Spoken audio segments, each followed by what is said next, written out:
Hello friends, welcome to Civilians Podcast. Myself Anjali. Overseer Grade 1 exam date announced ആണ് June 27.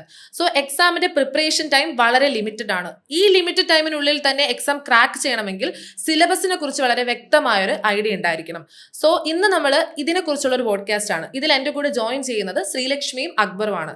So നമ്മുടെ കയ്യിൽ 80 days ആണ് maximum ഉള്ളത്. അതിനുള്ളിൽ എങ്ങനെ ഈ പ്രിപ്പറേഷൻ നമുക്ക് തീർക്കാൻ പറ്റും? പ്രിപ്പറേഷൻ തീർക്കുക എന്ന് പറഞ്ഞാൽ PSC 2021 പബ്ലിഷ് ചെയ്ത സിലബസിന്റെ സെയിം സിലബസിനെ ക്ലോൺ ചെയ്താണ് ഈ വർഷം വീണ്ടും പബ്ലിഷ് ചെയ്തിട്ടുള്ളത്.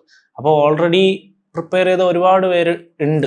ഇപ്പോൾ ഒരു 30,000 അറൗണ്ട് ആപ്ലിക്കൻസ് 2 പോസ്റ്റിലേക്കുണ്ട്. അതായത് PWDയിലുണ്ട്, LSTDയിലുണ്ട്. എനിക്ക് തോന്നുന്നു LSTDയിൽ PWDയേക്കാൾ കുറവാണ്, ഒരു 3000 പേര് കുറവാണ്. കാര്യം LSTD എന്ന ഡിപ്പാർട്ട്മെന്റിനോടുള്ള ഒരു ഇത് കാരണമായിരിക്കാം. പക്ഷേ ഇനി കൺഫർമേഷൻ വന്നാലേ അതിൻ്റെ ഒരു കറക്റ്റ് വാല്യൂ നമുക്ക് എത്തുള്ളൂ. പക്ഷേ ഈ സിലബസ് ഓൾറെഡി പബ്ലിഷ്ഡ് ആണ്. 10 മൊഡ്യൂൾസ് ആണ്, 10 മാർക്കാണ് ഈച്ച് മൊഡ്യൂൾസിനും വരുന്നത്. അപ്പം കൃത്യമായി പഠിച്ചു പോയാൽ ഈസി ആയിട്ട് ക്രാക്ക് ചെയ്യാവുന്നതേ ഉള്ളൂ. നമ്മൾ പറയേണ്ട ഒരു കാര്യം എന്ന് പറയുന്നത് സർവേയിൽ നമുക്ക് 20 മാർക്സ് ആണ് കിട്ടുന്നത്. സർവേയിങ് 1ഉം 2യിലൂടെ നമുക്ക് കിട്ടുന്നത് 20 മാർക്സ് ആണ്. സോ ആ ഒരു ഏരിയ കോൺസെൻട്രേറ്റ് ചെയ്താൽ തന്നെ നമുക്ക് കൂടുതൽ മാർക്സ് സ്കോർ ചെയ്യാൻ പറ്റുന്നതാണ്. സർവേന്ന് പ്രോബ്ലംസ് ഉണ്ടാവും. ടേപ്പ് കറക്ഷൻ റിലേറ്റഡ് പ്രോബ്ലംസ് വരാൻ ചാൻസ് ഉണ്ട്. അതുപോലെ ഓരോ പാർട്സിന്റെ കമ്പോണൻസ് നെയിംസ് ഒക്കെ നമ്മൾ അറിഞ്ഞിരിക്കുന്നത് വളരെ ഇമ്പോർട്ടന്റ് ആണ്. പിന്നെ അഡ്വാൻസ് സർവേ ഒന്ന് നോക്കിയാലും നല്ലതാണ്. അതിൽ GPS മാത്രമൊക്കെ യൂഷ്വലി ചോദിച്ചു വരുന്ന ടൈപ്പ് ഓഫ് ക്വസ്റ്റ്യൻസ് തന്നെ ആയിരിക്കും വരാൻ ചാൻസ് ഉള്ളത്. പിന്നെ ഇപ്പോ PSC ക്വസ്റ്റ്യൻ ഇടുമ്പോൾ പറയുന്നത് പ്രീവിയസ് ഇയർ ക്വസ്റ്റ്യൻസ് വേണ്ട എന്നൊരു കാര്യം പറയുന്നുണ്ട്. പക്ഷേ ഇത്രയാണ് ടോട്ടൽ സിലബസ്. ആ ടോട്ടൽ സിലബസിൽ നിന്ന് പ്രീവിയസ് ഇയറിൽ നിന്ന് അല്ലാതെ ഒരു ടേമോ ഇതോ ഇടാൻ പറ്റത്തില്ല. പക്ഷെ ക്വസ്റ്റ്യന്റെ പാറ്റേൺ മാറും. സ്റ്റേറ്റ്മെന്റ് വരാം, മാച്ച് ദ ഫോളോയിങ് വരാം. അങ്ങനെയൊക്കെ കുറെ മാറ്റങ്ങൾ PSC കൊണ്ടുവരും. ഇപ്പോൾ റീസെന്റ് ആയിട്ട് നടന്ന ജൂനിയർ ഇൻസ്ട്രക്ടറിലും ഒരുപാട് സ്റ്റേറ്റ്മെന്റ് ക്വസ്റ്റ്യൻസ് ഇപ്പം മിക്ക ക്വസ്റ്റ്യൻ പേപ്പേഴ്സിലും നമ്മൾ കാണുന്നുണ്ട്. ഗ്രേഡ് 1 തന്നെയായിരുന്നു ജൂനിയർ ഇൻസ്ട്രക്ടർ. പക്ഷെ അതിൽ നിമിയെ ഇൻക്ലൂഡ് ചെയ്തു. പക്ഷെ അത് ചിലപ്പോൾ ITI-കാരെ, അതായത് ജൂനിയർ ഇൻസ്ട്രക്ടർ ഏത് ഡിപ്പാർട്ട്മെന്റ് ആണ് എന്നുള്ള രീതിയിലായിരിക്കും അത് ആഡ് ഓൺ ചെയ്തിട്ടുണ്ടാവുക. ഇപ്പൊ നമുക്ക് സിലബസിൽ തന്നെ സ്റ്റിക്ക് ചെയ്ത് പോവാന്നാണ് എനിക്ക് തോന്നുന്നത്. എന്ന് പറഞ്ഞു കഴിഞ്ഞാൽ 10 മൊഡ്യൂൾ ഉണ്ട്. അതിന് ഓരോന്നിനും ഈക്വൽ വെയിറ്റേജിൽ തന്നെയാണ് കൊടുത്തിരിക്കുന്നത്. 10 മൊഡ്യൂള് 10 മാർക്ക്. അപ്പൊ നമുക്ക് ഒരു മൊഡ്യൂൾ പോലും വിടാനായിട്ടില്ല. പിന്നെ ഈ സിലബസിന്റെ നമ്പർ ഓഫ് പേജസും ഡിസ്ക്രിപ്റ്റീവ്നെസ്സും കണ്ടിട്ടാരും പേടിക്കേണ്ട ആവശ്യമില്ല. സിലബസ് എന്ന് പറയുന്നത് ഏതെങ്കിലും ഒരു യൂണിവേഴ്സിറ്റിയുടെയോ എവിടെ നിന്നെങ്കിലും ഉള്ള ഒരു സിലബസിന് ജസ്റ്റ് കോപ്പി പേസ്റ്റ് ആണ്. ഇപ്പൊ നമ്മുടെ സ്റ്റുഡൻസ് തന്നെ ഭയങ്കരമായിട്ട് ചോദിക്കുന്നുണ്ട്, മിസ് ഇന്ന പോർഷൻ പഠിപ്പിച്ചിട്ടില്ല, ഇന്ന ടോപ്പിക്സ് ഒന്നും നമ്മുടെ ഈ സബ്ജക്റ്റിൽ കവറായി പോയിട്ടില്ല. അത് നമുക്ക് വായിച്ചു നോക്കുമ്പോൾ തന്നെ മനസ്സിലാവും. ഇപ്പൊ എസ്റ്റിമേഷന്റെ ഒക്കെ കേസിൽ തന്നെ ചില ക്വസ്റ്റ്യൻസ് എസ്റ്റിമേറ്റ് എടുക്കാനായിട്ടുള്ള ക്വസ്റ്റ്യൻസാ, അല്ലെങ്കിൽ ഡിസൈൻ ചെയ്യാനായിട്ടുള്ള ക്വസ്റ്റ്യൻസാ. ആ ക്വസ്റ്റ്യൻസ് ചോദിക്കുന്ന നമുക്ക് എങ്ങനെ ഒരു MCQ ടൈപ്പ് ഓഫ് ക്വസ്റ്റ്യൻ അതിൽ നിന്ന് ബിൽഡ് ചെയ്യാൻ പറ്റും? അപ്പൊ ഇപ്പൊ തന്നെ സ്റ്റുഡൻസ് സിലബസ് ഇത്രയും വാസ്റ്റ് ആയത് കണ്ടിട്ട് വന്നിട്ട് ഓരോ ടോപ്പിക്സ് കണ്ടിട്ട് ഇത് ചോദിക്കും, അങ്ങനെ കൺസേൺഡ് ആണ് അവര്. അപ്പോ അവരിങ്ങനെ കൺസേൺ ആവേണ്ടതായിട്ടുള്ള കാര്യമില്ല. കാര്യം ഇറിഗേഷൻ ആയാലും ഏതൊരു മൊഡ്യൂൾ എടുത്താലും ബേസിക് ആയിട്ടുള്ള ടേം വരെ ഇതിലേക്ക് ലിസ്റ്റ് ചെയ്തിട്ടുണ്ട്. ഇത്രയും ഡിസ്ക്രിപ്റ്റീവ് ആയിട്ടുള്ള സിലബസിന്റെ ആവശ്യമൊന്നും ഇല്ല. അത് ബേസിക്കലി ആൾക്കാർക്ക് അറിയാം എന്താ പഠിക്കേണ്ടത്. ഇപ്പോൾ ഇറിഗേഷൻ എടുത്താൽ ബേസിക് ടേംസ് എല്ലാം പഠിക്കണമെന്ന് അറിയാം. പക്ഷേ വെറുതെ ഇങ്ങനെ ഡിസ്ക്രിപ്റ്റീവായി ഒരുപാട് കാര്യങ്ങൾ കൊടുത്തിട്ടുണ്ട്. എന്നാൽ കുറേ കാര്യങ്ങൾ ഭയങ്കര കൺഫ്യൂഷൻ ആക്കുന്നുണ്ട്. പക്ഷേ ഈക്വൽ വെയിറ്റേജ് ആണ്, എല്ലാ മൊഡ്യൂളുകൾക്കും ഈക്വൽ വെയിറ്റേജ് ആണ്. സർവേക്ക് മാത്രം 20 മാർക്സ് 2 മൊഡ്യൂളായിട്ട് സ്പ്ലിറ്റ് ചെയ്ത് കൊടുത്തിട്ടുണ്ട്. അത് നല്ല രീതിയിൽ പഠിച്ചാൽ ഒരു 20 മാർക്ക് എന്നുള്ള ഒരു നല്ലൊരു സ്കോർ അതിൽ കിട്ടും. BMBC അതും 2 മൊഡ്യൂൾസ് ആണ്, അതും സ്കോർ ചെയ്യാൻ പറ്റുന്നതാണ്. പക്ഷേ GT, എൻവയോൺമെന്റൽ ഇതൊക്കെ ഇപ്പോൾ പഠിച്ചു തുടങ്ങാം. കറക്റ്റ് ടൈമാണ്. 80 ദിവസം ഉണ്ട്, അല്ലെങ്കിൽ 70-something ഡേയ്സ് ഉണ്ട്. കറക്റ്റ് ഇപ്പോൾ പഠിച്ചു തുടങ്ങാം. കറക്റ്റ് ഒരു ക്വസ്റ്റ്യനിൽ നിന്ന് തന്നെ പഠിച്ചു തുടങ്ങാം. ഇപ്പോൾ ഡിസ്ക്രിപ്റ്റീവ് ആയിട്ട് തന്നെ പോകണമെന്ന് നിർബന്ധമില്ല. നോട്ട്സ് തന്നെ പഠിച്ചു പോകണമെന്നും നിർബന്ധമുണ്ടോ? ഇല്ല. ഇപ്പൊ ഈ ലാസ്റ്റ് ടൈമിലോട്ട് നമ്മൾ എത്തുമ്പോൾ മെയിനായിട്ട് നമ്മൾ പ്രീവിയസ് ഇയർ ക്വസ്റ്റ്യൻസ് നോക്കുക. അപ്പൊ അതിൽ നിന്ന് തന്നെ നമുക്ക് ഓൾമോസ്റ്റ് ഏരിയാസ് മൊത്തം കവറായി വരും. എന്ന് പറയുമ്പോൾ ഇപ്പൊ കുറെ ടൈപ്സ് ഓഫ് MCQ ക്വസ്റ്റ്യൻസ് നമ്മുടെ PSCയുടെ മാത്രമല്ല, അതർ സ്റ്റേറ്റ് PSCയുടെ ആയാലും തന്നെ നമ്മൾ എടുത്ത് നോക്കുമ്പോൾ എന്താ പറ്റുകയെന്ന് പറഞ്ഞു കഴിഞ്ഞാൽ നമ്മുടെ പോർഷൻ പെട്ടെന്ന് കവറായി വരും. ഇത് റിവൈസ് ചെയ്യാനുള്ള ഒരു എളുപ്പ മാർഗമാണ് ഈ ക്വസ്റ്റ്യൻസ് ചെയ്തു പോവാന്നുള്ളത്. എല്ലാരും ചെയ്യുന്നത് വെറുതെ നോട്ട്സ് തന്നെ വെറുതെ ലാസ്റ്റ് മിനിറ്റ് പ്രിപ്പറേഷനിൽ നമുക്ക് ചെയ്യാൻ പറ്റുന്നതെന്ന് വെച്ചാൽ ക്വസ്റ്റ്യൻസിൽ നിന്ന് നമ്മൾ ആ കാര്യം മനസ്സിലാക്കുക. വളരെ ഇമ്പോർട്ടന്റ് ആണ് അങ്ങനെ മനസ്സിലാക്കുക. അതെങ്ങനെയാന്ന് വെച്ചാൽ ഇപ്പോൾ ഒരു ക്വസ്റ്റ്യൻ എടുത്ത് അതിന്റെ എക്സ്പ്ലനേഷനിൽ നിന്ന് ഒരുപാട് കാര്യങ്ങൾ പഠിക്കാൻ പറ്റും. ഒരു ക്വസ്റ്റ്യനിൽ തന്നെ ഒരുപാട് കാര്യങ്ങൾ പഠിക്കാൻ പറ്റും. 4 ഓപ്ഷൻ വരുമ്പോൾ നമുക്ക് ഈ ക്വസ്റ്റ്യൻ ഉൾപ്പെടെ 3 പോയിന്റ്സും കൂടെ എക്സ്ട്രാ കിട്ടുവാണ് ഒരു ക്വസ്റ്റ്യൻ തന്നെ. അങ്ങനെ പോകുന്നതാണ് ലാസ്റ്റ് മിനിറ്റിൽ നമുക്ക് ചെയ്യാൻ പറ്റുന്ന ഒരു പ്രിപ്പറേഷൻ ഒരു സ്ട്രാറ്റജി എന്ന് പറയുന്നത്. ഒരു ചാപ്റ്റർ നമ്മൾ എടുത്തു കഴിഞ്ഞാൽ അതിന്റെ ഒരു മെജോറിറ്റി ഓഫ് ക്വസ്റ്റ്യൻസ് കവർ ചെയ്യാൻ പറ്റും. ആ ക്വസ്റ്റ്യനിൽ നിന്നുള്ള എക്സ്പ്ലനേഷൻ നമ്മൾ ചെയ്തെടുത്താൽ കവർ ചെയ്യാൻ പറ്റും. ഇപ്പോൾ നമ്മളിവിടെ സ്റ്റുഡൻസിന് പ്രാക്ടീസ് ചെയ്യുന്നാലും എക്സ്പ്ലനേഷനിലേക്ക് പോകാനാണ് പറയുന്നത്. അല്ലാതെ നമ്മൾ വെറുതെ നോട്ട് മാത്രം വായിക്കാനോ, ഇപ്പോൾ അവരൊരു ക്വസ്റ്റ്യനിൽ നിന്ന് ഒരു കാര്യം പഠിക്കുമ്പോൾ അത് അവർക്ക് ഭയങ്കര അവരൊരു പുതിയ കാര്യം പഠിക്കും പോലെ തോന്നും. റിസർച്ച് ചെയ്തും അല്ലാതെ നമ്മുടെ അവര് തന്നെ തേടി കണ്ടുപിടിക്കുന്നതായിട്ട് മൈൻഡിൽ അത് ഉറപ്പായിട്ട് നിൽക്കും. പിന്നെ ഗ്രേഡ് 1 എന്ന് പറയുന്നത് എയുടെ ജസ്റ്റ് താഴെ വരുന്നതാ, ജസ്റ്റ് താഴെ വരിക. അപ്പൊ എന്ന് പറഞ്ഞു കഴിഞ്ഞാൽ നമുക്ക് ഓവർസിയർ ലെവലിൽ തന്നെ ഗ്രേഡ് 2 ഗ്രേഡ് 3 പ്രിപ്പയർ ചെയ്തുകൊണ്ടിരുന്നവരാണെങ്കിൽ അവർക്ക് എക്സ്ട്രാ ആയിട്ട് കുറച്ച് സബ്ജക്ട്സും കൂടി പഠിക്കേണ്ടി വരുന്നു. അപ്പൊ അവർ അതിൽ കൂടുതലായിട്ട് ഫോക്കസ് ചെയ്യുക. ചിലപ്പോൾ അവർ ഈ ടൈം കൊണ്ട് തന്നെ സർവേ, BM, BC, എസ്റ്റിമേഷൻ മുതലായിട്ടുള്ള സബ്ജക്ട്സ് ഒക്കെ അവർ കവേർഡ് ആയിരിക്കും. കറക്റ്റ് നോക്കുകയാണെങ്കിൽ കഴിഞ്ഞ കുറെ എക്സാമുകൾ ഗ്രേഡ് 3 വന്നു, ട്രേസർ വന്നു, ജൂനിയർ ഇൻസ്ട്രക്ടർ വന്നു. അപ്പൊ അവരെല്ലാം ട്രാക്കിലാണ്. പക്ഷെ അതിന്റെ ആഡ് ഓൺ ആയിട്ടുള്ള സബ്ജക്ട്സ് GT നല്ല രീതിയിൽ പഠിക്കാൻ പറ്റും. കാര്യം വളരെ കുറച്ച് പഠിച്ചാൽ മതി. ലിമിറ്റഡ് സെഷൻസ് മാത്രമേ നമ്മളിവിടെ കവർ ചെയ്യുന്നുള്ളൂ. അത്ര മാത്രം പഠിച്ചാൽ മതി. പക്ഷെ ഈസി ആയിട്ട് സ്കോർ ചെയ്യാൻ പറ്റും. പിന്നെ അതിൽ നിന്ന് പ്രോബ്ലംസ് വരുമോ എന്ന് വെച്ചാൽ വന്നാലും വളരെ, അതായത് നമുക്ക് ജസ്റ്റ് ഡേറ്റാസ് ഇക്വേഷനിൽ കൊടുത്ത് ചെയ്യാവുന്ന സിമ്പിൾ പ്രോബ്ലംസേ വരാൻ ചാൻസ് ഉള്ളൂ. നമുക്ക് മാർക്സ് സ്കോർ ചെയ്യാനും പറ്റും. പിന്നെ എൻവയോൺമെന്റൽ നല്ല രീതിയിൽ ഒരു പ്രിപ്പയർ ചെയ്ത് പഠിക്കുന്ന ആൾക്ക് സ്കോർ ചെയ്യാൻ പറ്റുന്ന ഒരു സബ്ജക്റ്റാണ് എൻവയോൺമെന്റൽ. ഇപ്പോൾ ഗേറ്റ് എക്സാം കഴിഞ്ഞു. അപ്പോൾ കുറേ പേരും ട്രാക്കിലാണ്. ഇനി വരാൻ പോകുന്ന മറ്റൊരു കാര്യം എന്ന് പറഞ്ഞാൽ സെക്കൻഡ് ഗ്രേഡ്, തേർഡ് ഗ്രേഡ് എഴുതുന്നവർക്കും എഴുതുന്നവർക്കും ഒരേപോലെ ഉപകാരമാണ്. ഫസ്റ്റ് ഗ്രേഡ് എക്സാം നമ്മുടെ കയ്യിൽ ഒരു ഫസ്റ്റ് ഒരു സ്റ്റെപ്പ് എന്ന രീതിയിൽ ഫൗണ്ടേഷൻ പോലെ വെക്കാം. കാരണം ഈ എക്സാമിന് വളരെ യൂസ്ഫുൾ ആണ്. ഇവിടെ നമ്മൾ നല്ല രീതിയിൽ ഒരു ബേസ്മെന്റ് ക്രിയേറ്റ് ചെയ്ത് പോയാൽ വളരെ യൂസ്ഫുൾ ആണ് ഈ എക്സാമിന്. ഇപ്പൊ തന്നെ അക്ബർ എൻവയോൺമെന്റിലെ കാര്യം പറഞ്ഞപ്പോൾ നമ്മൾ ശ്രദ്ധിക്കേണ്ട ഒരു കാര്യമാണ് പെർമിസിബിൾ ലിമിറ്റ്സിന്റെ. അത് മിക്ക എക്സാമിനും അത് നമ്മൾ അറിഞ്ഞിരിക്കേണ്ട ഒരു ക്വസ്റ്റ്യൻസ് വരുന്ന ഒരു ടൈപ്പാണ് പെർമിസിബിൾ ലിമിറ്റ് വാല്യൂസ് ഓരോ ഇതിന്റെ. അപ്പൊ അത് കുറച്ചുകൂടി അത് ഒന്ന് മനസ്സിലാക്കിയിരിക്കുന്നത് നല്ലതായിരിക്കും തോന്നുന്നുണ്ട്. ഇപ്പൊ ഈസി ആയിട്ട് സ്കോർ ചെയ്യാൻ പറ്റുന്ന സബ്ജക്ട് എല്ലാവർക്കും ചെയ്യാൻ പറ്റും. പക്ഷെ ഇതിന് ആഡ് ഓൺ ആയി എന്ത് ചെയ്യാൻ പറ്റും അതാണ് എല്ലാവരും ചെയ്യേണ്ട. ഒരു എക്സ്ട്രാ എഫേർട്ട് ഇടേണ്ട. ഗ്രേഡ് 1 എല്ലാവരും പ്രിപ്പയർ ചെയ്ത് തുടങ്ങുന്നുണ്ട്. ഒരുപാട് പേര് ലീവ് LOP വരെ ചെയ്തിട്ട് പഠിക്കാൻ തുടങ്ങുന്നുണ്ട്. അറൗണ്ട് ഇപ്പോൾ ഒരു 30,000 പേര് ഓൾറെഡി അപ്ലൈഡ് ആണ് 2 എക്സാമുകൾക്കും. അതിലൊരു 3,000 പേരുടെ കുറവ് 2 എക്സാമുകൾക്ക് തമ്മിലുണ്ട്. അത് ഡിപ്പാർട്ട്മെന്റുകളുടെ തമ്മിലുള്ള ഇതാണ്. കൺഫർമേഷൻ വന്നാലേ നമുക്ക് അതിലൊരു ക്ലാരിഫിക്കേഷൻ വരും. ഇപ്പോൾ പഠിക്കാന്ന് വെച്ചാൽ ക്ലിയർ ആയിട്ട് പഠിക്കുകയാണെങ്കിൽ കറക്റ്റ് ടൈമിൽ നിങ്ങൾക്ക് സ്കോർ ചെയ്യാൻ പറ്റുന്ന ഒരു ടൈം ഉണ്ട്. അത് നിങ്ങൾ ബെനിഫിഷ്യലായിട്ട് യൂസ് ചെയ്യണം. ഇപ്പോൾ കുട്ടികൾ പ്രിപ്പയർ ചെയ്യുമ്പോൾ 2 സബ്ജക്റ്റ് പാരലലി കൊണ്ടുപോകുന്നതായിരിക്കും എപ്പോഴും നല്ലത്. ഒരു സബ്ജക്റ്റിൽ എപ്പോഴും സ്റ്റിക്ക് ഓൺ ചെയ്തിരുന്നു കഴിഞ്ഞുള്ള പ്രശ്നം നമ്മൾ ആ ഒരു സബ്ജക്റ്റ് മാത്രമായിട്ട് ചിലപ്പോൾ നമ്മൾ ഇങ്ങനെ ലാക്ക് ചെയ്ത് ഇങ്ങനെ നിൽക്കും.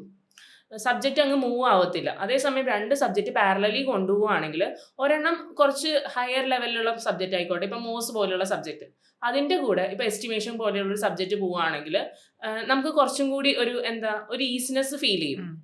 ഇവിടെ പ്രോബ്ലം ചെയ്ത് നമ്മൾ ടയേർഡ് ആവുമ്പോൾ അതായത് കംപ്ലീറ്റ്ലി തിയറി ടോപ്പിക്കിന്റെ കൂടെ പ്രോബ്ലമാറ്റിക് കൂടെ വരുന്നൊരു ടോപ്പിക്കും കൂടെ എടുത്താൽ ഇൻ കേസ് ഇവർക്ക് ബോർ അടിച്ചാലും ഇവർക്ക് ഈ ഒരു പ്രോബ്ലം ചെയ്യുമ്പോൾ മേ ബി ട്രാക്കിലേക്ക് തിരിച്ചു വരാനായിട്ട് പറ്റും. അത് അങ്ങനെ ഫോളോ ചെയ്യാം. അത് നല്ലൊരു ടിപ്പാണത്. പിന്നെ പല സബ്ജക്ട്സും മൊഡ്യൂളായിട്ടില്ലെന്നേ ഉള്ളൂ. RCC മൊഡ്യൂൾ വൈസ് ഇല്ല എന്നേ ഉള്ളൂ. BM-ലുണ്ട്, BC-ലുണ്ടായിരിക്കുക, ക്വാണ്ടിറ്റി സർവേയിലുണ്ട്. ഇതിലെല്ലാം ഉണ്ട്. ഒരു ക്വസ്റ്റ്യൻ ഇടുന്ന ആൾ എന്തായാലും ഒരു RCC എന്നുള്ള ക്വസ്റ്റ്യൻ ഇടും. പക്ഷേ സ്കിപ്പ് ചെയ്യാൻ പാടില്ല. മൊഡ്യൂൾ ആയിട്ടില്ല എന്ന് കരുതി ആരും സ്കിപ്പ് ചെയ്യേണ്ട ആവശ്യമില്ല. എസ്റ്റിമേഷനിൽ നിന്ന് പ്രോബ്ലം പ്രതീക്ഷിക്കാം, നമ്മുടെ സർവേന്ന് പ്രോബ്ലം പ്രതീക്ഷിക്കാം, ട്രാൻസ്പോർട്ടേഷനിൽ നിന്ന് പ്രോബ്ലം പ്രതീക്ഷിക്കാം. ചെറിയ പ്രോബ്ലംസ് ആയിരിക്കും വരുന്നത്. അത് ഈസി ആയിട്ട് ഇപ്പോൾ ഒരു ഗ്രേഡ് 1 അല്ലെങ്കിൽ AE പ്രിപ്പയർ ചെയ്യുന്ന ആൾക്ക് ഈസി ആയിട്ട് ബേസിക് ലെവൽ പ്രോബ്ലംസ് അതായിരിക്കും ഇതിൽ വരാനായിട്ട് ഒരുപാട് ചാൻസ്. പക്ഷെ കറക്റ്റ് ഒരു ട്രാക്കാണ് ഗ്രേഡ് 1 കഴിയുന്നു AE. ഇപ്പൊ കറക്റ്റ് ഇവർക്ക് പറ്റിയൊരു അവസരമാണ്.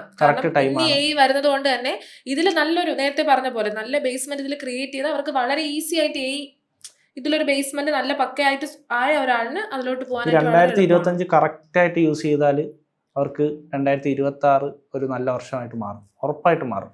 അതിലൊരു ഇതുമില്ല. കാര്യം കറക്റ്റ് സീരീസ് ആണ്. ഈ സെക്കൻഡ് ഗ്രേഡുകാർക്കും അതായത് എല്ലാ ക്വാളിഫിക്കേഷനിലുള്ളവർക്കും നല്ലൊരു വർഷമാണ്. മറ്റത് ഒരു ടൈം ആകുമ്പോൾ ചിലപ്പോൾ AE എക്സാമുകൾ മാത്രമാവും, അല്ലെങ്കിൽ ട്രേസർ എക്സാമും ഗ്രേഡ് 3 ഒക്കെ വരും.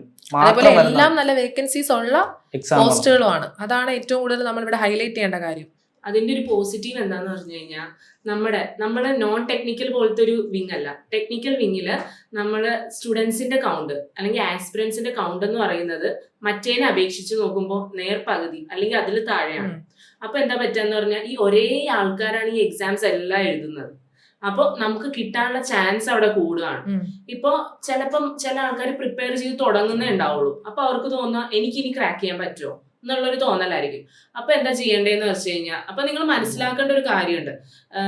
ഒരേ ആൾക്കാർ ഈ എക്സാംസ് എഴുതുമ്പോ ഒരാൾക്ക് ഒരു പോസ്റ്റിലേക്കല്ലേ എന്തായാലും നിയമനം അവസാനം മേടിച്ച് പോകാനായിട്ട് പറ്റുള്ളൂ. അപ്പൊ മറ്റിടത്ത് ഉള്ള വേക്കൻസി കൂടി വരും. ഇപ്പൊ ഈ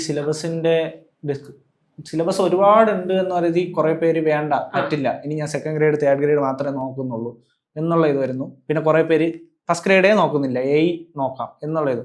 അത് ഭയങ്കര ഒരു മണ്ടത്തരല്ലേ? ആണ്, ഒരു മണ്ട തീരുമാനം എന്ന് പറഞ്ഞു കഴിഞ്ഞാൽ ഫസ്റ്റ് ഗ്രേഡിന് നമ്മളിപ്പോൾ തയ്യാറെടുത്ത് കഴിഞ്ഞു കഴിഞ്ഞാൽ അത് നമുക്ക് ബെനിഫിറ്റ് ആവുക ഇനി വരുന്ന എല്ലാ എക്സാംസിനുമാണ്.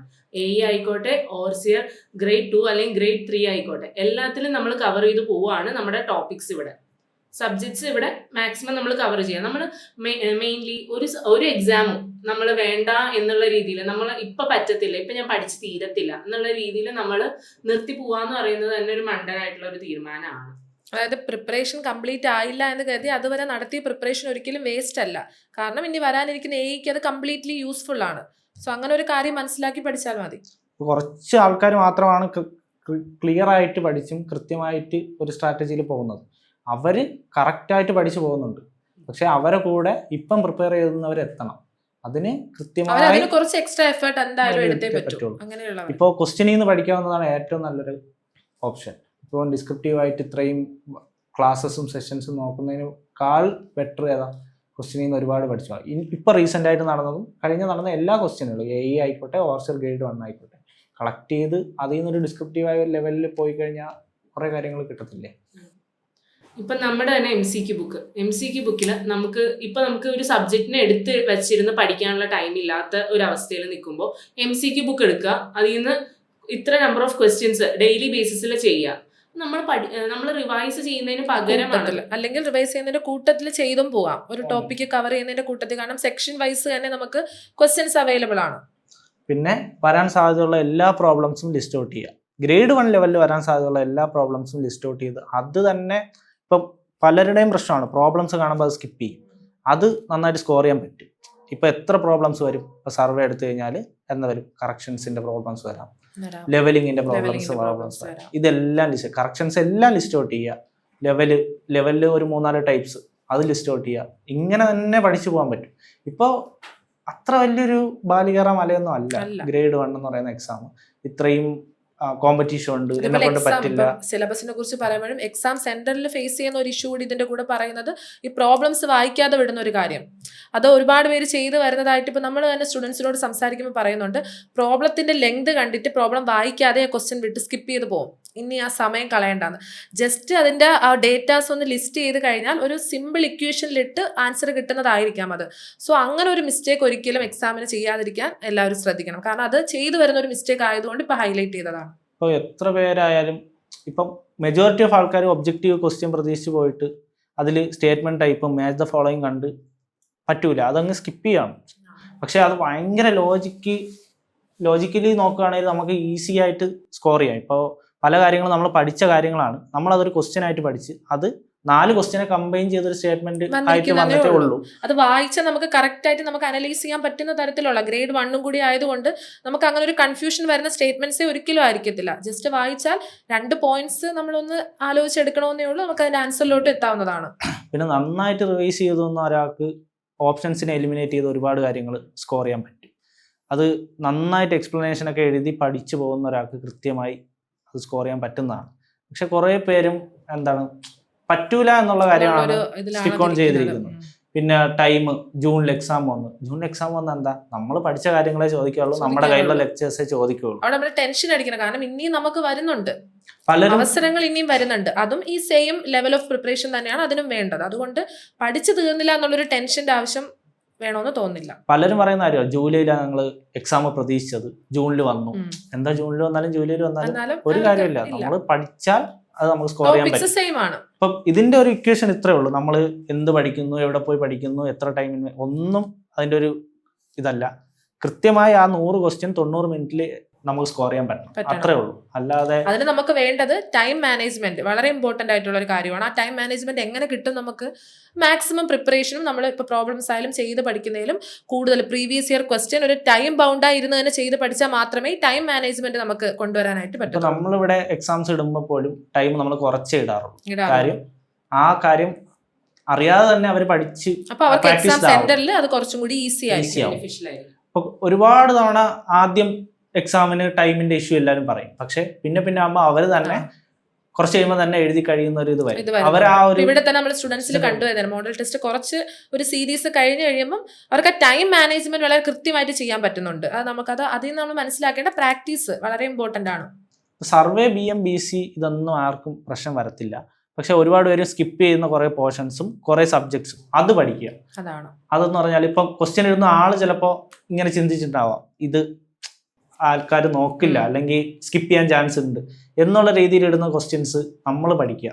ഇപ്പം ആളെന്ത് ചിന്തിക്കുന്നു എന്നുള്ളത് നമ്മൾ നേരത്തെ ഇതിൽ നിന്നൊരു ക്വസ്റ്റ്യൻ ഇടാം എന്നുള്ളൊരു ചാൻസ് ഒരുപാട് കാര്യങ്ങളിലുണ്ട്.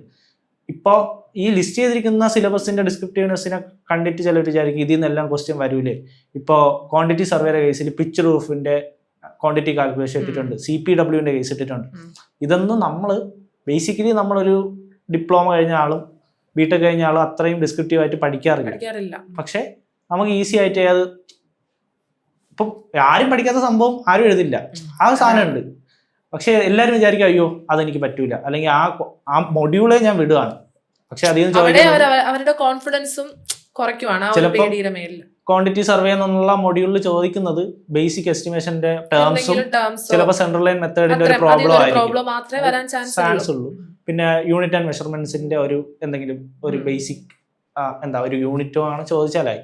പക്ഷെ ഇത്രയും വലിയ CPWD കാര്യങ്ങൾ ഒരുപാട് കാര്യങ്ങൾ വന്നിട്ടുണ്ടെന്ന് കരുതി നമ്മൾ പലരും വന്ന് ചോദിക്കുന്ന ഒരു കാര്യമാണ്. ഇപ്പൊ ക്വാണ്ടിറ്റി സർവേ ഇത് നമ്മൾ എങ്ങനെ പഠിക്കും, 10 മാർക്കിന് വേണ്ടി നമ്മൾ ഇത് എങ്ങനെ പഠിക്കും? പക്ഷെ PSC നിലവിൽ ചോദിച്ചിട്ടുള്ള കാര്യങ്ങളിൽ നിന്നേ ചോദിക്കുകയുള്ളൂ. പക്ഷെ അത് ഏത് രീതിയിൽ വേണോ ചോദിക്കാം. അത്രേ ഉള്ളൂ. അതായത് കോൺസെപ്റ്റ് അറിഞ്ഞിരുന്നാൽ മതി. കോൺസെപ്റ്റിന്റെ ബേസിക് കാര്യം അറിഞ്ഞിരുന്നാൽ ക്വസ്റ്റ്യൻ ഏത് രീതി വന്നാലും എഴുതാൻ പറ്റും. ഇപ്പൊ ഇതിനകത്ത് തന്നെ ടേംസ് കാണുമ്പോൾ ഇപ്പൊ ഇവർക്ക് നമ്മൾ ഇൻക്ലൂഡ് ആക്കിയിട്ടുള്ള ഏതോ ഒരു പോർഷനിൽ ഇൻക്ലൂഡ് ആയിട്ടുള്ള ഒരു ടേം തന്നെ ആയിരിക്കും അത്. പക്ഷെ ഇവർ ആ ടേം കണ്ടിട്ട് ഇതിൽ നിന്ന് വാസ്റ്റ് ആയിട്ടുള്ള ഒരു ഏരിയയിലോട്ട് നമ്മൾ ഡീപ്പായിട്ട് പോകണോ എന്നുള്ളതാണ് സ്റ്റുഡൻസിന്റെ മെയിൻ ആയിട്ടുള്ള ഒരു കൺസേൺ എന്ന് പറയുന്നത്. പക്ഷേ ഇതവർ ഓൾറെഡി ഇൻക്ലൂഡ് ആയി പഠിച്ചിട്ടുള്ള ഒരു ടോപ്പിക്കിൽ വരുന്ന ഒരു പോർഷൻ ആയിരിക്കും. ആ ഒരു കാര്യം അവർ മനസ്സിലാക്കുന്നില്ല. അതാണ് ഇവരുടെ കൺസേൺ മെയിൻ ആയിട്ടുള്ള. ഇപ്പൊ സെപ്റ്റി ടാഗിന്റെ ക്വാണ്ടിറ്റി കാൽക്കുലേഷൻ ഒരിക്കലും നമുക്ക് അത് അത്രയും വലിയൊരു പ്രോബ്ലം വരത്തില്ല. ചിലപ്പോൾ കൺസെപ്റ്റ് വൈസ് ഒരു ചോദ്യം വന്നേക്കാം എന്നല്ലാതെ ഒരു MCQ ഫുൾ സോൾവ് ചെയ്ത് കണ്ടുപിടിക്കാം എന്നുള്ളൊരു കാര്യം വരില്ല. മേ ബി അതിലെ ഡിസൈൻ ക്രൈറ്റീരിയാസിലുള്ള എന്തെങ്കിലും ഒരു കാര്യം, എന്തെങ്കിലും വൺ വേർഡിൽ നമുക്ക് അനലൈസ് ചെയ്യാൻ പറ്റുന്ന കാര്യമേ വരാൻ ചാൻസ് ഉള്ളൂ. അത്രയ്ക്കും സോൾവ് ചെയ്ത് ഫൈൻഡ് ഔട്ട് ചെയ്യേണ്ട ടൈപ്പ് ഓഫ് വരാനായിട്ടുള്ള ചാൻസ് ഇല്ല. ഇത്രയും പ്രോബ്ലമാറ്റിക് ആയിട്ടുള്ള സബ്ജക്ട്സ് കുട്ടികൾ ചിന്തിക്കേണ്ട ഒരു കാര്യമുണ്ട്. നമ്മൾ തിയറി സബ്ജക്ട്സ് പഠിക്കുന്നതിനേക്കാളും വളരെ കുറച്ച് സമയം നമുക്ക് ഇൻവെസ്റ്റ് ചെയ്താൽ മതിയാവും പ്രോബ്ലമാറ്റിക് സബ്ജക്ട്സ് പഠിക്കാനായിട്ട്. എന്താന്ന് പറഞ്ഞു കഴിഞ്ഞാൽ അതില് ആ ഒരു കൺസെപ്റ്റ് മനസ്സിലാക്കുക, ഇക്വേഷൻ അറിഞ്ഞിരിക്കുക. ക്വസ്റ്റ്യൻ പല രീതിയിൽ ചോദിക്കാം, ക്വസ്റ്റ്യൻസ് തിരിച്ചും മറിച്ചും ചോദിക്കാം. പക്ഷെ ഇതേ ഇക്വേഷനിൽ ഇട്ട് ചെയ്യാനായിട്ട് തന്നെ പറ്റത്തുള്ളൂ. അപ്പൊ നമുക്ക് അത്രയും സമയമേ ഇൻവെസ്റ്റ് ചെയ്യേണ്ട വരത്തുള്ളൂ ആ സബ്ജക്ട് പഠിച്ചെടുക്കാനായിട്ട്. ഞാൻ പറയുന്ന ഈ 10 മൊഡ്യൂളിൽ നിന്ന് ചോദിക്കാൻ സാധ്യതയുള്ള പ്രോബ്ലം ഗ്രേഡ് 1 ചോദിക്കാൻ സാധ്യതയുള്ള പ്രോബ്ലംസ് ലിസ്റ്റ് ഔട്ട് ചെയ്യുക, പഠിക്കുക. അത് മാത്രമേ നിങ്ങൾക്ക് സ്കോർ ചെയ്യാൻ പറ്റുന്നത്. പക്ഷെ പലരും പ്രോബ്ലം ഞാൻ ഒഴിവാക്കിയാണ്, പൂർണ്ണമായി ഒഴിവാക്കിയാണ് എന്നുള്ളൊരു കൺസെപ്റ്റിലായിരിക്കും സ്റ്റിക്ക് ഓൺ ചെയ്ത് നിൽക്കുന്നത്. അതേപോലെ നമ്മൾ ഇപ്പം ടോപ്പിക്സ് വിട്ട് നമ്മൾ റിവിഷനിലേക്ക് വരുമ്പോൾ ശ്രദ്ധിക്കേണ്ട ഒരു മെയിൻ കാര്യമുണ്ട്. ഇപ്പൊ റിവിഷൻ എന്ന് പറയുമ്പോൾ നമ്മൾ എത്ര ഡീപ്പായിട്ട് റിവൈസ് ചെയ്യുന്നു എന്നുള്ളതിലല്ല കാര്യം. നമ്മൾ ഒരു പോർഷൻ റിവൈസ് ചെയ്തതിന് മൾട്ടിപ്പിൾ ടൈംസ് റിവൈസ് ചെയ്യുക എന്നുള്ളതാണ്. ടൈംസ് നമ്മൾ അത് കടന്നുപോയി. അല്ലാതെ ഇപ്പോൾ ഒരു ടോപ്പിക് എടുത്ത് അതിലേക്ക് ഡീപ്പായിട്ട് പോയി നമ്മൾ ടൈം കളഞ്ഞതുകൊണ്ട് ഒരു കാര്യമില്ല. ആ പോർഷൻ അതിന് പിന്നെ വേറൊരു ടോപ്പിക്കിലേക്ക് പോയി തിരിച്ചു വന്ന് പിന്നെ ഇത് റിവൈസ് ചെയ്യുമ്പോൾ മാത്രമേ മൈൻഡിൽ സ്റ്റിക്ക് ഓൺ ആയി കിടക്കും. അപ്പൊ മാക്സിമം നമ്പർ ഓഫ് റിവിഷൻ അത് എല്ലാവരും ശ്രദ്ധിക്കേണ്ട ഒരു മെയിൻ ആയിട്ടുള്ള ഒരു കാര്യമാണ്. ഇനിയുള്ള ഒരു പ്രശ്നം എന്ന് പറഞ്ഞാൽ ഇവരെല്ലാം പഠിക്കും, എല്ലാം ചെയ്യും, പക്ഷെ ഉള്ള നല്ല സ്കോർ ചെയ്ത ഒരുപാട് മാർക്കുകൾ കൊണ്ട് നെഗറ്റീവായി കളയാറുണ്ട്.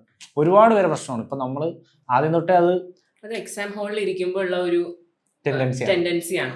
അതായത് ഇങ്ങനെ തോന്നും, ക്വസ്റ്റ്യൻസ് നോക്കുമ്പോൾ അപ്പുറത്തിരിക്കുന്ന ആള് കുറെ ബബിൾ ചെയ്യുന്നുണ്ട്, അയ്യോ എന്റെ ഒന്നും ആയില്ല, അപ്പുറത്തിരിക്കുന്ന ആള് പഠിച്ചിട്ടാണോ ബബിൾ ചെയ്യുന്നതെന്നുള്ളത് നമുക്ക് അറിയത്തില്ല.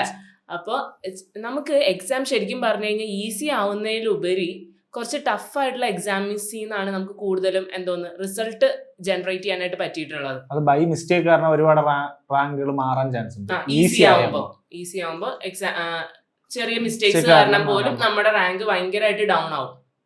ബാക്കിയുള്ളവർ അവിടെ സ്കോർ ചെയ്തോണ്ടിരിക്കുകയായിരിക്കും. ഇപ്പൊ പലരും ആദ്യം ഒരു റൗണ്ട് എഴുതും, അതറിയാന്നുള്ളതേ എഴുതത്തുള്ളൂ. രണ്ടാമത് പോയി പ്രോബ്ലംസും ബാക്കി കുറച്ചുകൂടെ ഒന്ന് അറിയുന്നതും ചെയ്യും. പക്ഷേ മൂന്നാമതൊരു റൗണ്ടിലായിരിക്കും അവർ ഈ നെഗറ്റീവ് എല്ലാം വരുത്തുന്നത്. ആ ഒരു ടെൻഡൻസി അത് മെയിൻലി ചിലപ്പോൾ ഇങ്ങനെ ആയിരിക്കും, ഒരു 2 ഓപ്ഷനിലായിരിക്കും ഡൗട്ട് ഉണ്ടാവുക. അപ്പൊ അത് എന്തോരം നമുക്ക് തിയറി അല്ലെങ്കിൽ നമ്മുടെ ആ കൺസെപ്റ്റ് നമുക്ക് എന്തോരം ക്ലിയർ ആണോ അതിനനുസരിച്ചായിരിക്കും നമുക്ക് അതിൽ നിന്ന് ചൂസ് ചെയ്തെടുക്കാൻ പറ്റുന്നതിന്റെ എലിമിനേറ്റ് ചെയ്യാം. റോങ് ഓപ്ഷൻസിനെ നമുക്ക് എലിമിനേറ്റ് ചെയ്യാം. നന്നായിട്ട് പഠിച്ച ഒരാൾക്ക് ഉറപ്പായിട്ടും എലിമിനേറ്റ് ചെയ്യാൻ പറ്റും. അത് നമ്മൾ എല്ലാവരോടും പറയുന്ന ഒരു കാര്യമാണ്, എലിമിനേറ്റ് ചെയ്ത് പഠിക്കണം, ഓപ്ഷൻസ് എലിമിനേറ്റ് ചെയ്യണം. ഇപ്പോൾ അറിയില്ല എന്ന് കരുതിയിട്ടല്ല, ഇതെല്ലാം കവർ ചെയ്ത ഒരാൾക്ക് ഈ പോർഷൻസിൽ നിന്നെല്ലാം അറിയായിരിക്കും. പക്ഷെ ഒരു ഓപ്ഷനെ സ്റ്റിക്ക് ഓൺ ചെയ്യാൻ പറ്റാത്തതിന്റെ ഒരു ഇഷ്യൂ മാത്രമേ ഉണ്ടാവുള്ളൂ. നമ്മൾ നെഗറ്റീവിലേക്ക് പോകരുത്, അതാണ് മെയിൻ ആയിട്ട് നമ്മുടെ റാങ്ക് താഴോട്ട് കൊണ്ടുവരുന്നത്. ഒരു കാരണവശാലും നെഗറ്റീവ് നമ്മൾ ചെയ്യാനേ പാടില്ല. അത് എപ്പോഴും നമ്മൾ ശ്രദ്ധിക്കേണ്ട കാര്യമാണ്. വെറുതെയെങ്കിലും നമുക്ക് ഒരു അതേപോലത്തെ സെയിം പാറ്റേണിൽ വരുമ്പോൾ നമുക്ക് തോന്നും ഇത് തന്നെയായിരിക്കും ആൻസർ എന്നൊരു ഇത് വന്നാലും അത്രയും കോൺഫിഡൻസ് ഇല്ലാതെ നമ്മൾ, കാരണം അതുവരെ നമ്മൾ സ്കോർ ചെയ്ത് വെച്ചിരിക്കുന്ന മാർക്സ് അഫക്റ്റ് ആവുകയാണ് ഈ ഒരു മിസ്റ്റേക്ക് കാരണം. അപ്പോൾ ഒരു കാരണവശാലും നെഗറ്റീവ് ആൻസറിലേക്ക് പോകാതിരിക്കാനായിട്ട് മാക്സിമം എല്ലാവരും ശ്രദ്ധിക്കണം. 0.33 അല്ല കുറയുന്നത്, 1.33 ആണ് നിങ്ങളുടെ പോകുന്നത്. അതായത് നിങ്ങൾ ശരിയാക്കിയതിൽ നിന്നാണ് നിങ്ങളുടെ ഈ മാർക്ക് പോകുന്നത്. അത് എപ്പോഴും ശ്രദ്ധിക്കേണ്ട ഒരു കാര്യമാണ്. കിട്ടേണ്ട ഒരു മാർക്കും പോയി, അതിന്റെ കൂടെ സ്കോർ ചെയ്യാൻ പറ്റുന്ന അതിന്റെ അകത്തുനിന്ന് 0.33 കൂടി പോയിരിക്കുകയാണ്. ഇപ്പൊ നെഗറ്റീവ് മാർക്കിംഗ് നമ്മൾ പറഞ്ഞില്ല, അതുപോലെ നമ്മൾ എക്സാം ഹോളിൽ ശ്രദ്ധിക്കേണ്ട ഒരു മെയിൻ കാര്യം, ക്വസ്റ്റ്യൻ പേപ്പർ കയ്യിൽ കിട്ടിക്കഴിയുമ്പോൾ ഓവറാൾ ഒരു അനലൈസിങ് ചെയ്ത് കഴിയുമ്പോൾ ഭയങ്കര ഈസിയാണെന്ന് അറിയുമ്പോൾ നമ്മൾ ഓവർ കോൺഫിഡന്റ് ആയാലും ഈ നെഗറ്റീവ് മാർക്കിങ്ങിലേക്ക് പോകാനും മിസ്റ്റേക്സ് വരാനും ചാൻസ് തിരിച്ചും വരും. അതേപോലെ തെറ്റുമ്പോ അതുപോലെ ക്വസ്റ്റ്യൻ ഡിഫിക്കൽട്ട് ആണെന്ന് കരുതി നമ്മൾ പഠിച്ചിരുന്ന കാര്യങ്ങൾ മറക്കാൻ വേണ്ടി ടെൻഷൻ അടിക്കേണ്ട ആവശ്യമില്ല. നമ്മൾ എന്താണോ പ്രിപ്പയർ ചെയ്തിരിക്കുന്നത് അത് വന്ന് ഷോക്കേസ് ചെയ്യാനായിട്ടുള്ള ഒരു പ്ലാറ്റ്ഫോം ആയിട്ട് എക്സാമിനെ കണ്ടാൽ മാത്രം മതി. ഏറ്റവും ഹെൽപ്ഫുൾ എന്തായിരിക്കും എന്നറിയോ, നിങ്ങൾ എക്സാമിന്റെ ഒരു അന്തരീക്ഷത്തിൽ തന്നെ ഇരുന്ന് പ്രാക്ടീസ് ചെയ്യാം. ഡെയിലി ബേസിസിൽ ഒരു ക്വസ്റ്റ്യൻ പേപ്പർ എടുത്ത് നിങ്ങൾ വർക്ക്ഔട്ട് ചെയ്യാം. അതേ ഒരു അത് തന്നെ ആ ഒരു മോർണിംഗ് ടൈമില് ഒരു ടൈമറൊക്കെ വെച്ച് ചെറിയ ടൈം കുറച്ച് വെച്ചിട്ട് അതൊന്ന് വർക്ക്ഔട്ട് ചെയ്ത് നോക്കുക. എക്സാം പോലെ തന്നെ കറക്റ്റ് ആ ടൈം അടിക്കുമ്പോൾ അങ്ങ് സ്റ്റോപ്പ് ചെയ്യാം. അപ്പൊ ആ ഒരു റെഗുലർ പ്രാക്ടീസ് നമുക്ക് ഭയങ്കര ഹെൽപ്ഫുൾ ആയിരിക്കും. ഡെയിലി ചെയ്യാം ഒരാൾക്ക് ഈസി ആയിട്ട്. അതായത് നമ്മൾ യൂസ് ചെയ്യുന്ന സോഷ്യൽ മീഡിയാസിന്റെ സ്ക്രീൻ ടൈം നോക്കിയാൽ അത്രയും ടൈം മാത്രമേ വരത്തുള്ളൂ ഒരു ക്വസ്റ്റ്യൻ പേപ്പർ ചെയ്ത് അതിന്റെ എക്സ്പ്ലനേഷൻ ചെയ്തെടുക്കാനായിട്ട്. അതെ, ഈ ലാസ്റ്റ് ടൈമിൽ നമ്മൾ ചെയ്യേണ്ട ഒരു ഇമ്പോർട്ടന്റ് കാര്യം അതാണ്.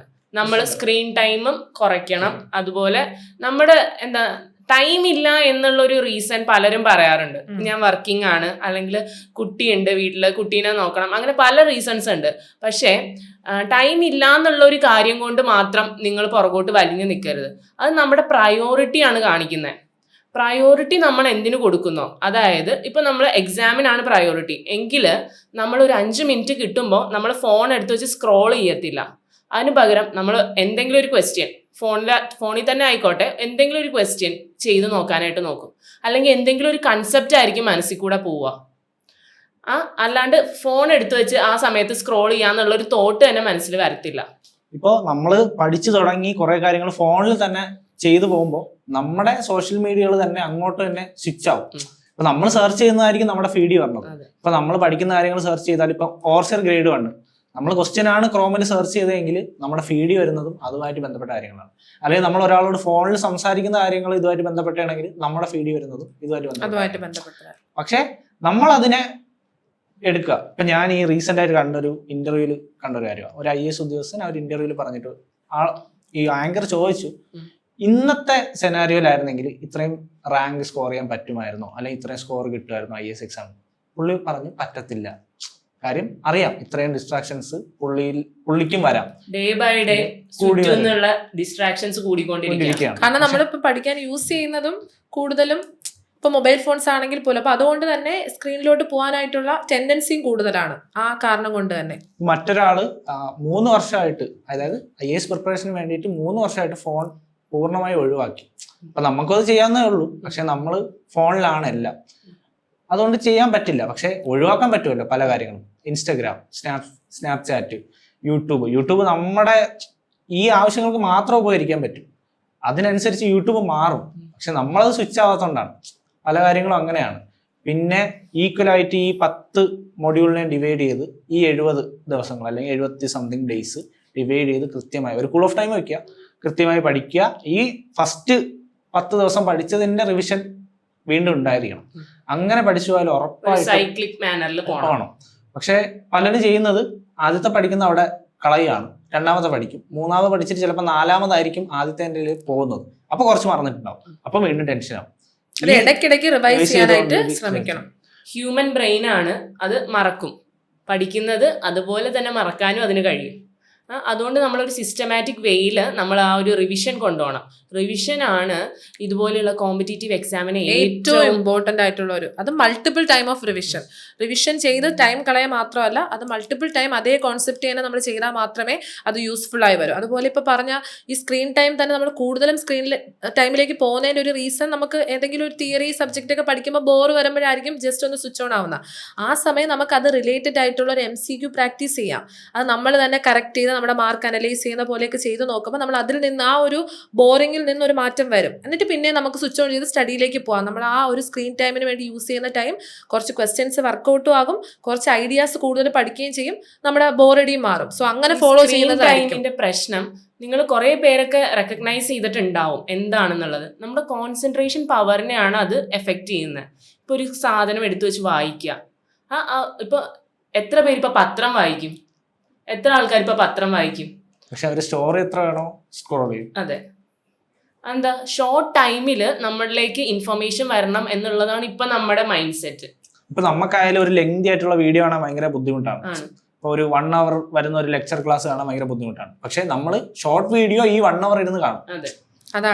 അതാണ് മെയിൻ ആയിട്ട്. ഇപ്പൊ സിനിമ തന്നെ ആൾക്കാര് എന്താ ചെയ്യാ, സ്കിപ്പ് അടിച്ച കാണാം, ഓടിച്ചാ കാണാം. പക്ഷെ അതൊരു എന്താണ്, അവരതില് ഇൻട്രസ്റ്റഡ് അല്ല എന്നുള്ളൊരു കാര്യമാണ്. പക്ഷെ ഇപ്പോഴത്തെ സെനാരിയോയിൽ നിങ്ങൾ ക്വസ്റ്റ്യൻ ചെയ്ത് അതിന്റെ ആൻസറിലേക്ക് എത്തി, ടു ദ പോയിന്റ് ആൻസറുകളിലേക്ക് എത്തി അതായത് ഇപ്പൊ ലാസ്റ്റ് മിനിറ്റിൽ നമുക്ക് ചെയ്യാൻ പറ്റുന്ന എങ്ങനെ ഇൻട്രസ്റ്റിംഗ് ആയിട്ട് പഠിക്കാന്ന്, അതാണ്. അതായത് നമ്മൾ കുറച്ചും കൂടി എൻഗേജ്ഡ് ആയിട്ട് കുറച്ച് ഇൻട്രസ്റ്റ് കൊണ്ടുവന്ന് പഠിക്കാൻ ശ്രമിക്കുക. വെറുതെ നമ്മൾ ഈ ടോപ്പിക്ക് മാത്രം പഠിച്ചുകൊണ്ടിരുന്ന് ടൈം അതിൽ ഇൻവെസ്റ്റ് ചെയ്ത് ബോറടിച്ച് നമ്മൾ അങ്ങനെയല്ല. ലാസ്റ്റ് മിനിറ്റ് പ്രിപ്പറേഷൻ എപ്പോഴും നമ്മൾ കുറച്ച് ഇൻട്രസ്റ്റിംഗ് വേയിലൂടെ തന്നെ ചെയ്യാൻ ശ്രമിക്കണം. അതുപോലെ നമുക്ക് പല ടെക്നിക്സ് ഒക്കെ അവൈലബിൾ ആയിട്ടുണ്ട്. ഫോർ എക്സാമ്പിൾ ഇപ്പോൾ ഇക്വേഷൻസ് ഒക്കെ സ്റ്റിക്ക് ഓൺ ചെയ്ത് നമുക്ക് വെക്കാം. അതുപോലെ തന്നെ പഠിക്കുന്നതിനിടയിൽ നമ്മൾ അതിന് വേണ്ടി ടൈം ബൗണ്ട് ചെയ്തിരുന്ന് പഠിച്ചിട്ട് ഒരു 10 മിനിറ്റ് ഒരു ഷോർട്ട് ബ്രേക്ക് എടുത്ത് നമുക്ക് എന്തെങ്കിലും ലെഷർ ആക്ടിവിറ്റീസ് ചെയ്യാം, പിന്നെയും പഠിത്തത്തിലേക്ക് വരാം. അപ്പോൾ നമ്മൾ കുറച്ചുകൂടെ ഇൻട്രസ്റ്റിംഗ് ആക്കാൻ ശ്രമിക്കണം. കാരണം ലാസ്റ്റ് മിനിറ്റ് പ്രിപ്പറേഷനിൽ നമുക്ക് ടൈം കളയാനില്ല. സോ അതിന് നമ്മൾ മെയിൻ ആയിട്ട് ചെയ്യേണ്ടത് എങ്ങനെ നമ്മൾ സ്റ്റഡി സ്ട്രാറ്റജി കുറച്ചുകൂടെ ഇൻട്രസ്റ്റഡ് ആയിട്ട് ചെയ്യാന്നുള്ളത് അവരുടേതായിട്ടുള്ള ഒരു സെൽഫ് ആയിട്ടുള്ള ഒരു സ്ട്രാറ്റജി ഫോം ചെയ്യണം. ഇപ്പൊ നമ്മൾ പറഞ്ഞു കൊടുക്കുന്നതിൽ നിന്ന് അവർക്കറിയാം നമുക്ക് എന്തൊക്കെയാണോ നമുക്ക് ഇടയ്ക്ക് ലേഷർ ടൈം യൂസ് ചെയ്യാൻ പറ്റുന്നത്, അതനുസരിച്ച് അവർ സ്വന്തമായിട്ട് അവരുടേതായിട്ടുള്ള ഒരു സ്റ്റഡി പ്ലാൻ ക്രിയേറ്റ് ചെയ്യണം. അതിൽ തന്നെ അവർക്ക് അവരുടെ ഹെൽത്തിനും ടൈം ഇൻവെസ്റ്റ് ചെയ്യാം, ലൈഫ് സ്റ്റൈൽ കാര്യങ്ങൾക്ക് ഇൻവെസ്റ്റ് ചെയ്യാം, ലേഷർ ആയിട്ടുള്ള ആക്ടിവിറ്റീസിന് ഇൻവെസ്റ്റ് ചെയ്യാം. അങ്ങനെ വേണം പ്രിപ്പറേഷൻ കൊണ്ടുപോകാൻ. നമ്മളിപ്പോ പഠിക്കുന്നുള്ള കാര്യമാണ് ഹൈലൈറ്റ് ചെയ്ത് പറഞ്ഞുകൊണ്ടിരിക്കുന്നത്. ആ സമയത്ത് നമ്മൾ ബാക്കിയുള്ളതെല്ലാം അങ്ങ് ത്യജിച്ചിട്ടിരുന്ന് പഠിക്കുക എന്ന് പറഞ്ഞാൽ അതിന്റെ ഒരു ആവശ്യമില്ല. ഡേറ്റ് അനൗൺസ് ചെയ്തപ്പോൾ തന്നെ ഒരുപാട് ഒരു ടെൻഷനായി. വെറുതെ ഒരു കാര്യമില്ല. ഇപ്പൊ തന്നെ നമുക്ക് വരുന്ന മെസ്സേജസിൽ തന്നെ അത് കാണാൻ പറ്റുന്നുണ്ട്. കാരണം ടെൻഷൻ ആയിട്ടാണ് അവർ ഇതിനെക്കുറിച്ച്. അപ്പൊ അതിന്റെ ആവശ്യമില്ല സത്യത്തിൽ. കാരണം നമ്മൾ ഇനി ലാസ്റ്റ് മിനിറ്റ് പ്രിപ്പറേഷനിൽ നമുക്ക് വേണ്ടത് നമ്മൾ ഈ പഠിച്ച കാര്യങ്ങളെല്ലാം എക്സാം ഹോളിൽ ചെന്നിരിക്കുമ്പോൾ ഓർക്കണം. അതിനെന്താണ് വേണ്ടത്? കോൺസെൻട്രേഷൻ വേണം. അതിന് ഏറ്റവും ഇമ്പോർട്ടന്റ് എന്ന് പറയുന്നത് നമ്മുടെ ഹെൽത്ത് നമ്മൾ മെയിൻറ്റെയിൻ ചെയ്ത് കൊണ്ടുപോകണം. അതേപോലെ റിവിഷൻ കറക്റ്റ് ആയിട്ട് ചെയ്യണം. എന്തെങ്കിലുമൊക്കെ കുറച്ച് ഇൻട്രസ്റ്റിംഗ് ആയിട്ടുള്ള രീതിയിൽ സ്റ്റഡി കൊണ്ടുപോകണം. ഇത്രയും കാര്യങ്ങൾ ചെയ്യണം. ഇമ്പോർട്ടന്റ് ആയിട്ട് ടൈം മാനേജ്മെന്റ്, ഇങ്ങനത്തെ കാര്യങ്ങൾ കോൺസെൻട്രേറ്റ് ചെയ്താൽ മാത്രമേ ഷോർട്ട് ടൈമിനുള്ളിൽ ഇനി നമുക്ക് പഠിച്ചതെല്ലാം ഓർമ്മിച്ച് എക്സാം വളരെ നല്ല രീതിയിൽ കംപ്ലീറ്റ് ചെയ്യാൻ നമുക്ക് കഴിയും. ഇപ്പൊ ഈ ഹെൽത്ത് എന്ന് പറയുന്നതില് മെയിൻ ആയിട്ട് എന്താ, നമ്മുടെ ഉറക്കം പെടും. പിന്നെന്താ ഉണ്ടാവുക, ഫുഡ്.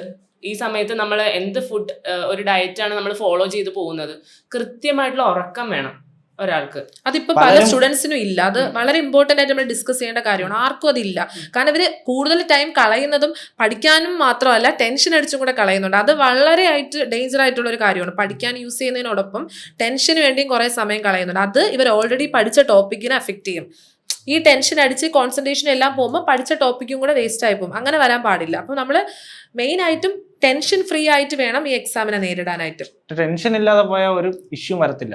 പലരും നന്നായിട്ട് പഠിക്കുന്നവരുണ്ട്, അവർ ടെൻഷൻ കാരണമാണ് പല മാർക്കും കൊണ്ട് കളയുന്നത്, അല്ലെങ്കിൽ നല്ലൊരു സ്കോറിലേക്ക് എത്തേണ്ടവരാണ്. പക്ഷെ ടെൻഷൻ എന്നുള്ള ഒരൊറ്റ കാര്യം കൊണ്ട് പഠിക്കാതിരുന്നിട്ടോ റിവൈസ് ചെയ്യാതിരുന്നിട്ടോ ഒന്നുമല്ല, കിട്ടുന്ന സമയം നന്നായിട്ട് സ്പെൻഡ് ചെയ്ത് പഠിക്കുന്ന ഒരുപാട് പേരുണ്ട്.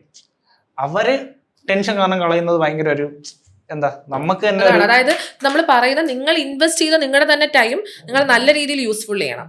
അതാണ് നമ്മൾ മെയിൻ ആയിട്ട് നമ്മുടെ ടൈം തന്നെ ഇൻവെസ്റ്റ് ചെയ്ത് പഠിച്ചിട്ട് നമ്മൾ തന്നെ ടെൻഷൻ അടിച്ച് ആ ടൈം കളയുന്നത് കൊണ്ട് ഒരു കാര്യവും ഇല്ല. അപ്പം അത് നിങ്ങൾ ഒന്ന് ശ്രദ്ധിക്കേണ്ട ഒരു വളരെ ഇമ്പോർട്ടന്റ് ആയിട്ടുള്ള ഒരു കാര്യമാണത്. അതിപ്പോ നമ്മുടെ സ്റ്റുഡൻസിനാണെങ്കിൽ അവർക്കിപ്പോ ഡെയിലി എന്താ പറയാ വീക്ക്ലി നമ്മൾ മോഡൽ ടെസ്റ്റ് അത് നമ്മൾ ഒരു MCQ ബുക്കിൽ തന്നെയാണ് നമ്മൾ ചെയ്യിക്കുന്നത്. ആ ഒരു അന്തരീക്ഷത്തിൽ തന്നെ ഒരു ക്ലാസ് റൂമിൽ സ്റ്റുഡൻസിന്റെ കൂടെ ഇരുന്ന് എഴുതുന്ന ആ ഒരു OMR ഫോർമാറ്റിൽ തന്നെയാണ് നമ്മൾ കൊണ്ടുപോകുന്നത്.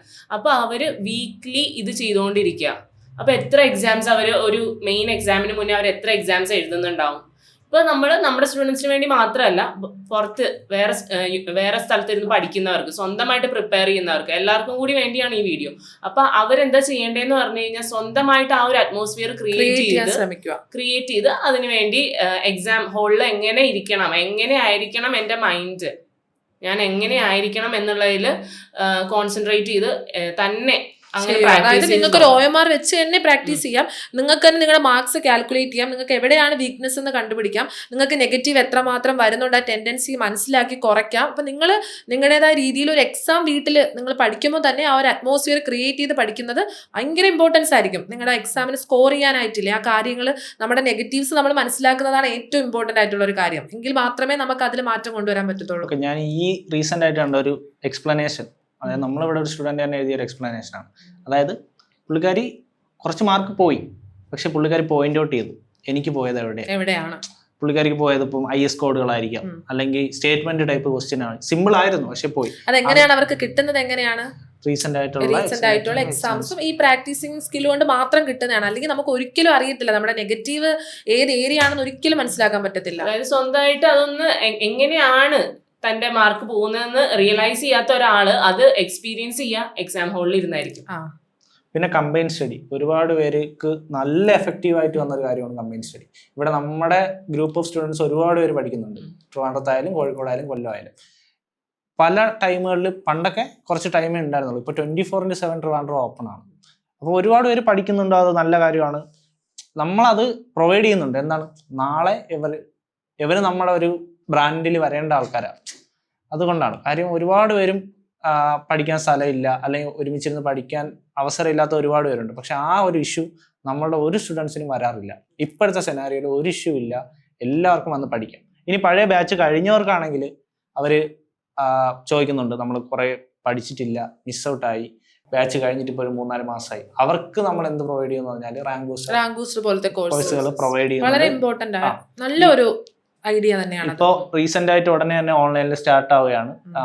ഉടനെ തന്നെ സ്റ്റാർട്ട് ആവും. അപ്പോൾ നമ്മുടെ ബാച്ചിലുള്ള പഠിച്ചിട്ടുള്ള ഒരാൾക്ക് കറക്റ്റ്, അതായത് കറക്റ്റ് ഹെൽപ്ഫുൾ ആണ്. അതായത് ഇതുവരെ പഠിച്ച ഡിസ്ക്രിപ്റ്റീവ്നെസ് എല്ലാം മാറ്റുക, ക്വസ്റ്റ്യനെ ബേസ് ചെയ്ത് പഠിച്ചു പോവുക. കാരണം ഇപ്പൊ നമുക്ക് ഈ എക്സാം ഡേറ്റ് അടുത്ത് നിൽക്കുന്ന സമയത്ത് ഏറ്റവും ഇമ്പോർട്ടന്റ് നമ്മൾ നേരത്തെ ആദ്യമേ ഡിസ്കസ് ചെയ്തതാണ്, എന്താണോ ക്വസ്റ്റ്യൻ അതിൽ നിന്ന് ആ കോൺസെപ്റ്റിലേക്ക് പോവുക. അതിന് ഏറ്റവും നല്ലൊരു ഓപ്ഷൻ തന്നെയാണ് ഈ റാങ്ക് ബൂസ്റ്റർ കോഴ്സ്. ഇപ്പൊ നമ്മളെ ഇങ്ങോട്ട് വന്ന് ഒരുപാട് പേര് പറഞ്ഞിട്ടുണ്ട് റാങ്ക് ബൂസ്റ്റർ അങ്ങനെയുള്ള ഒരു കോഴ്സ് വരുമോ എന്നുള്ള കാര്യങ്ങൾ ഒരുപാട് ചോദിച്ചിട്ടുണ്ട്. അപ്പം അത് കമ്പൈൻ ചെയ്ത് അങ്ങനെയാണ് അത് ഡിസൈൻ ചെയ്തിട്ടുള്ളത്. ഗ്രേഡ് 1-നും A-ക്കും LSTD A-ക്കും വേണ്ടി അങ്ങനെ തന്നെ ഡിസൈൻ ചെയ്ത ഒരു കോഴ്സാണ് ഉടനെ പബ്ലിഷ് ചെയ്യുന്നത്. ഓൺലൈനാണ്, എല്ലാവരെയും സൗകര്യാർത്ഥമാണ് അത് ഓൺലൈൻ ആക്കിയിട്ട്. ഇപ്പൊ നമ്മുടെ കഴിഞ്ഞ റാങ്ക് ബൂസ്റ്റർ കോഴ്സ് നമ്മുടെ പല first rank, second rank, third rank വാങ്ങിച്ച പല ആൾക്കാർക്കും വളരെ എഫക്റ്റീവ് ആയിരുന്നു എന്നുള്ളത് അവര് തന്നെ പറഞ്ഞിട്ടുള്ള കാര്യങ്ങളാണ്. സോ അപ്പൊ അതുപോലൊരു കോഴ്സ് വരുന്നത് ഈ എക്സാമിന് വളരെയധികം നല്ല രീതിയിൽ യൂട്ടിലൈസ് ചെയ്യാവുന്ന ഒരു കാര്യമാണ്. ഇപ്പോ ടു ദ പോയിന്റ് പറയുകയാണെങ്കിൽ ഒരുപാട് പേർക്കും എല്ലാം ഉണ്ട്, അവർക്ക് വേണ്ട എല്ലാ കാര്യങ്ങളും ഉണ്ട്. പക്ഷെ അവരൊരു എഫേർട്ട് ഇട്ടാൽ പിന്നെ നിങ്ങളുടെ എഫേർട്ട് മാത്രം ലാസ്റ്റ് സ്റ്റേജിൽ ഏറ്റവും ഇമ്പോർട്ടന്റ്, നിങ്ങൾക്ക് ഇപ്പൊ എല്ലാം നിങ്ങളുടെ ചുറ്റിലും ഉണ്ട്. അപ്പം ലാസ്റ്റ് നിങ്ങളുടേതായിട്ടുള്ള ഒരു എഫേർട്ട് ഇട്ട് നിങ്ങൾ വളരെ കൃത്യമായിട്ട് കാര്യങ്ങൾ മനസ്സിലാക്കി എക്സാം എഴുതിയാൽ ഈസി ആയിട്ട് സ്കോർ ചെയ്യാവുന്നതേ ഉള്ളൂ. കൃത്യമായി പഠിച്ചു പോവുക. ഈ 10 മൊഡ്യൂളും ഡിവൈഡ് ചെയ്ത് ഇത്ര ഡേയ്സ് ഞാൻ ഇതിന് ഉറപ്പായി ഇൻവെസ്റ്റ് ചെയ്യും. അതിൽ നിങ്ങൾക്ക് എന്ത് പ്രശ്നം വന്നാലും ഞാൻ അത് അത് എടുക്കത്തില്ല. നിങ്ങളുടെ ഫസ്റ്റ് പ്രയോറിറ്റി ആക്കി വെക്കുക. കാരണം Priority എക്സാം ആക്കാം. ഡേറ്റ് അടുത്തതുകൊണ്ട്. ഇപ്പൊ പല കാര്യങ്ങളും പ്രയോറിറ്റിയുടെ ഇഷ്യൂ ആണ്. നമ്മൾ പ്രയോറിറ്റി കൊടുക്കാത്തവരുടെ പേരിലാണ് പഠിക്കാൻ പറ്റാത്തത്. അപ്പൊ നമ്മള് ഇപ്പൊ ക്ലാസ്സിന് വരിക, പഠിക്കാണ് പ്രയോറിറ്റി എങ്കിൽ അത് ചെയ്തിരിക്കും, ഉറപ്പായും ചെയ്തിരിക്കും. ഇപ്പൊ നമ്മള് എക്സാമിന് പോകുന്നതിന് മുന്നേ എന്തൊക്കെ ഫാക്ടേഴ്സിലൂടെ കടന്നു പോകണം എന്നുള്ള എല്ലാം പറഞ്ഞു കഴിഞ്ഞു. ഇപ്പൊ കറണ്ട് സിനാരിയോയില് നമുക്ക് ഇനി മുന്നോട്ട് ഇത്രയും ദിവസമാണ് ഉള്ളത്, ആ സമയം കൊണ്ട് നമ്മൾ എങ്ങനെയായിരിക്കണം മുന്നോട്ട് പോകേണ്ടത് എന്നുള്ള എല്ലാ ഫാക്ടേഴ്സും പറഞ്ഞു കഴിഞ്ഞു. ഇനി കംപ്ലീറ്റ്ലി നിങ്ങളുടെ കയ്യിലാണ് നിങ്ങളുടെ പ്രിപ്പറേഷൻ. പഠിക്കുക, നന്നായിട്ട് പഠിച്ചു പോവുക, ചെയ്യാവുന്നതിന്റെ മാക്സിമം എഫേർട്ട് ഇട്ട് പഠിക്കുക, ഹെൽത്തി ആയിട്ടിരിക്കുക, കോൺസെൻട്രേറ്റഡ് ആയിട്ട് പഠിക്കുക. ഇപ്പം നിങ്ങൾക്ക് ഒറ്റയ്ക്ക് പഠിക്കാൻ പറ്റും, കമ്പൈൻ സ്റ്റഡി ചെയ്യാം. നിങ്ങൾ നല്ല രീതിയിൽ പഠിച്ചു പോവുക, അത്രേ ഉള്ളൂ. നിങ്ങൾക്ക് ഈ വർഷം ഒരു നല്ല വർഷമാണ്, അത് കറക്റ്റായിട്ട് ഉപയോഗപ്പെടുത്തുക, പഠിക്കുക. അപ്പൊ മാക്സിമം റിവൈസ് ചെയ്യുക, ടൈം മാനേജ് ചെയ്തുകൊണ്ട് സ്റ്റഡി പ്രിപ്പറേഷൻ കൊണ്ടുപോകുക. അപ്പൊ എല്ലാവരും ടെൻഷൻ ഫ്രീ ആയി നല്ല രീതിയിൽ ഒരു എക്സാം എഴുതാൻ കഴിയട്ടെ എന്ന് ആശംസിക്കുന്നു. All the best.